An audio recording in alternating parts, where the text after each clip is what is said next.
When I was in high school, it was the beginning of the queer movement as we know it today. I remember when gay marriage was legalized.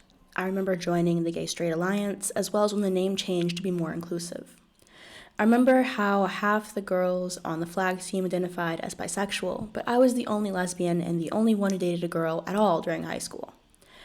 I remember seeking representation, though of course I didn't use those words, in books, in shows, and of course, I remember the first time I watched The L Word. Rewatching The L Word in 2023 reminds me of the optimism I held for what life would be like after graduation. The L Word shows a city full of lesbians, enough to have parties and clubs, to run into exes accidentally, to have a huge social network and an entire friend group full of women just like you. It is, of course, aimed at a male gaze. Masculine lesbians are non-existent, and problematic portrayals of the seductive lesbian trope are left unaddressed and highly sexualized. Still, it promised that once I became an adult, there would be others like me.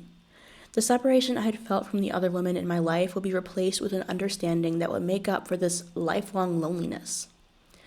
The truth is, the L Word promised a social life that doesn't really exist. The question is, why?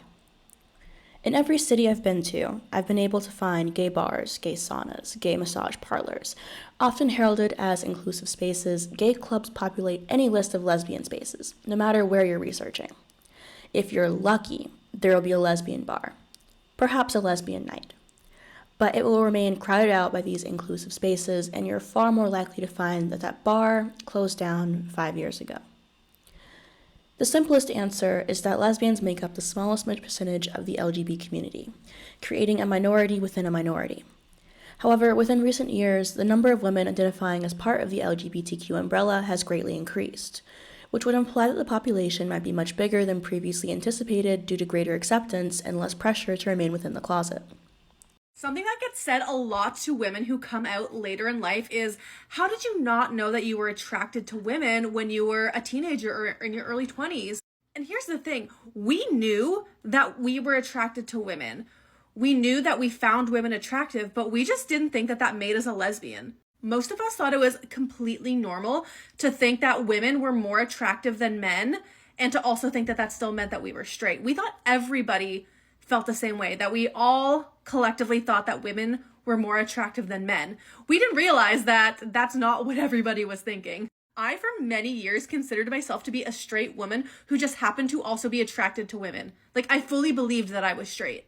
And this is why it's so important to have conversations about being queer and to teach people what it means to be attracted to somebody. Because I, for probably almost 2 decades, thought that I was a straight woman who thought I was also just attracted to women. And I thought that that still made me straight. Demographic research on same-sex attraction is difficult in part because of an inability to accurately describe it. Because of the overlap of misogyny and homophobia that lesbians face, many are unaware that not being attracted to men is not a fault on their end, but actually their sexuality. This is referred to as hermeneutical injustice, which occurs when someone is rendered unable to understand or express some important aspect of their own experience due to a gap in the shared tools of social interpretation. The normalization of female ambivalence or suffering within hetero partnerships also makes it difficult to identify that your suffering is due to homosexuality, not a normal expression of heterosexuality. This didn't stop lesbians from having an active culture in the 70s, 80s, and 90s. It didn't stop the creation of lesbian bars, clubs, and spaces and events. It didn't stop us from finding one another in the past. So, what has changed between then and now? I am a lesbian. And is it risky to be a lesbian in Birmingham? You said it was risky to be seen. Yes, it is very risky. People will look at you different. People will say, well, I don't know if she's good enough to hold a job because I am gay. I'm a hairstylist, which is really unnormal for a lesbian to be a hairstylist. I'm about the only one in Birmingham. Uh-huh. But if my clientele should find out, I would probably never work in Birmingham again. You get a new Yes, I have to find a new clientele, so call me anytime. Here's your reminder that lesbians don't have to be women. Some people see the identity lesbian as very rooted within the gender binary of man and woman, and so they define lesbian as women who love women. And it's valid for anyone who wants to define it as that, but in truth, the word lesbian could go so much further beyond just the gender binary. There are non-binary lesbians. Lesbians who might connect to womanhood in a way that's different from how society traditionally defines it. There can be lesbians that connect with any gender, because it doesn't have to be constricted within that gender binary. Misconception that lesbian means a woman who loves other women. Misconception. And actually, the definition is non-men who are attracted to and love other non-men. We're just making stuff up as we go now, aren't we? But let's try something. Let's look at what the actual definition of a lesbian is. Notice how it said women, not non-men. But I imagine that quite shortly that definition will be changed or altered so that it can go along with the ideologies that are currently being pushed. Because if people don't like the way that things are, they just change the definitions. That does seem to be the way of things lately. But let's continue.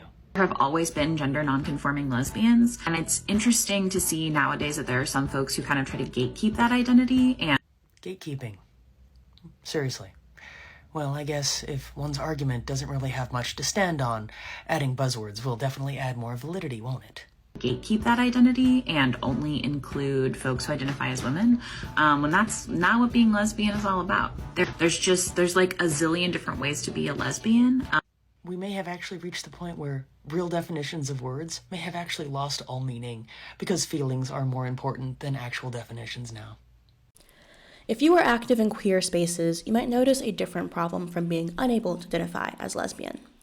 In fact, while over just half of LGBTQ people in the United States identify as bisexual or queer, and the overwhelming majority of them are young women, relatively few young women identify as lesbians. This is according to a 2018 survey conducted by Whitman Insight Strategies and BuzzFeed News, taken by 880 LGBTQ Americans across the country. The survey, one of the most comprehensive of its kind, found that 46% of LGBTQ Americans identify as bisexual and 5% identify as queer or prefer to self-describe. The margin of error overall is plus or minus 3.3%. Bisexual women outnumber bisexual men 4-1, 78% to 19%. 3% said that they are genderqueer, non-binary, or prefer to self-describe. In other words, the problem is not that there aren't enough lesbians, but that very few women identify themselves as such.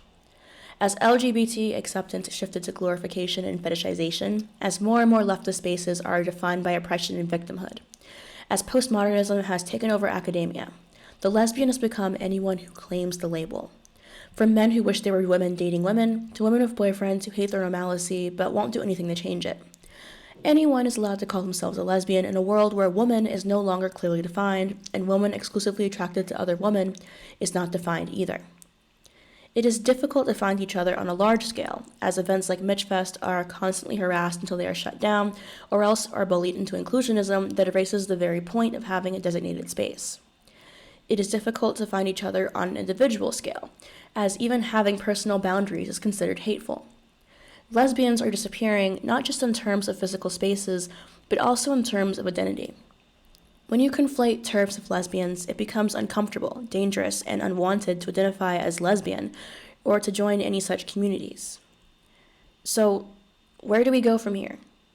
If you guys have any comments, questions, or concerns, let me know in the comment section down below.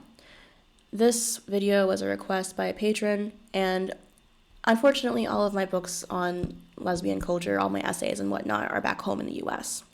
Otherwise, I would have been happy to read so many stories of the lesbian experience and whatnot, and I think I'll read at least some essays for some literature reviews later this month. But we had such a bright culture, such a big culture, big enough to have books and women's lands and events, and now it feels like it's all gone, and to be honest, I don't know how to solve it, and I don't think anyone else really does either, because the problem is so huge, so difficult to put your hands on. It's not just internalized homophobia, it's not just pressure from outside people, it's the decimation of our community from straight people, it's the decimation in law from being able to have any protections. It's so many different things that it feels like a multi-headed beast that you just can't get rid of. But we have to work towards it anyways, because what other choice do we have? I'll talk to you guys next time. Bye.